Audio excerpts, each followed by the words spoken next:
सरस्वती के चरणों में रखते हुए अपनी काव्य यात्रा की शुरुआत करता हूँ कि कलम चले माँ जब भी मेरी तेरा ही गुणगान हो माँ, आंख खुले तो दर्शन पाऊँ नयन बंद तो ध्यान हो माँ, हंस वाहिनी विद्यादायिनी इतनी सी कृपा करना, हंस वाहिनी विद्यादायिनी इतनी सी कृपा करना, जग के सारे देशों में श्रेष्ठ हिंदुस्तान हो माँ।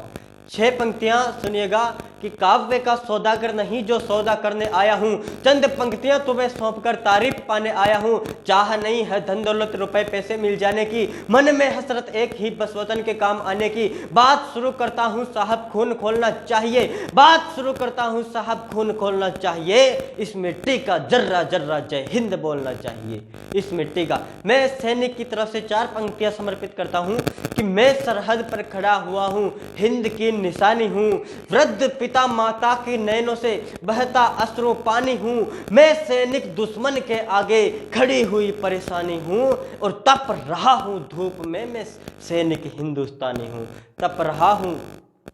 कि 6 एक बंद सुनिएगा कि हमारे देश की नींव किन पे टिकी हुई है कि जन जन चाहता वतन हो चमन तो आने वाली नस्लों में दरिंदा ना होता जी, कि जन जन चाहता वतन हो चमन तो आने वाली नस्लों में दरिंदा ना होता जी, गद्दी की चाहत में देश के न करते छेद, सत्ता की भूख में विनिंदा ना होता जी, और जय चंद गद्दारी न करते वतन से तो घर के ही लोगों से शर्मिंदा ना होता जी, और भारत की नींव टिकी सेना के कंधों पर सैनिक न होता तो देश न जिंदा होता जी, सैनिक न होता तो देश न जिंदा होता। अगला बंद और सुनेगा कि खेतों में किसान व सरहद पर जवान, एक तिल तिल दूजा गोली से देते जान है, सर जान दोनों देते हैं, फर्क इतना होता है कि एक बंदूक से निकलने वाली गोली खाकर जान देता है, दूसरा जहर की गोली खा के जान देता है। सुनेगा कि खेतों में किसान व सरहद पर जवान, एक तिल तिल दूजा गोली से देते जान है, दोनों है समान, एक जनता का भरे पेट दूजा बचाए हुए देश का सम्मान है, तपती धूप व ठिठुरती ठंड में डटे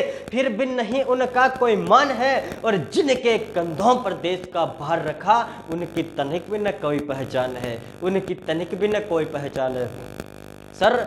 अभी हमारे देश के अंदर जम्मू कश्मीर के अंदर हंदवाड़ा में एक एनकाउंटर हुआ जिसके अंदर हमारे जयपुर के कर्नल आशुतोष शर्मा शहीद हो चले, तो उनकी जब उनका पार्थिव देह उनके घर पे आया तो उनकी 11 साल की पुत्री ने कहा कि पापा मैं भी आप ही की तरह सेना के अंदर जाऊंगी। तो एक कवि की कल्पना है कि 11 साल की बेटी क्यों सेना के अंदर जाना चाहती है। सुनिएगा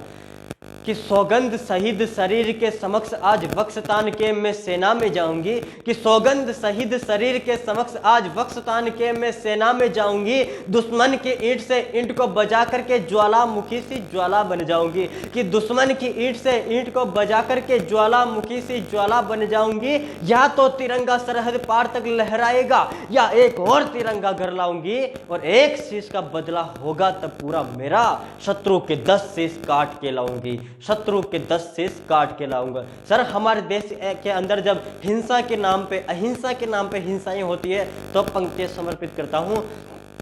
कि सज्जनों के जख्मों को कुरेद कर दुर्जनों अहिंसा अहिंसा में हिंसा मत कीजिए, कि सज्जनों के जख्मों को कुरेद कर दुर्जनों अहिंसा अहिंसा में हिंसा मत कीजिए, मत बनिए विद्रोही भारत के देशद्रोही, ईर्ष्या के कोतूहल में हलाहल मत पीजिए, ईर्ष्या के कोतूहल में हलाहल मत पीजिए, और भारत की माटी में बसती है जान अपनी, अपने ही हाथों से अपना लहू मत लीजिए, और खंड खंड जोड़कर बनाना है अखंड, उसे अखंड बनने से पूर्व खंड खंड मत कीजिए। अंतिम 4 पंक्तियां उसके बाद में मुझे विदा कीजिएगा कि वतन की आग दिल में है कभी भी बुझ न पाएगी, सुगंधित पुष्प की कलियों से हरदम महक ही आएगी, सर पूरे देश की जय ना बोले कोई फर्क नहीं पड़ता, मगर जीवित जब तक हैं जुबा जय हिंद गाएगी, जुबा जय हिंद गाएगी। बहुत बहुत धन्यवाद, बहुत बहुत शुक्रिया, आपने मेरी वीर रस की कविताएं सुनी। थैंक यू, जय हिंद।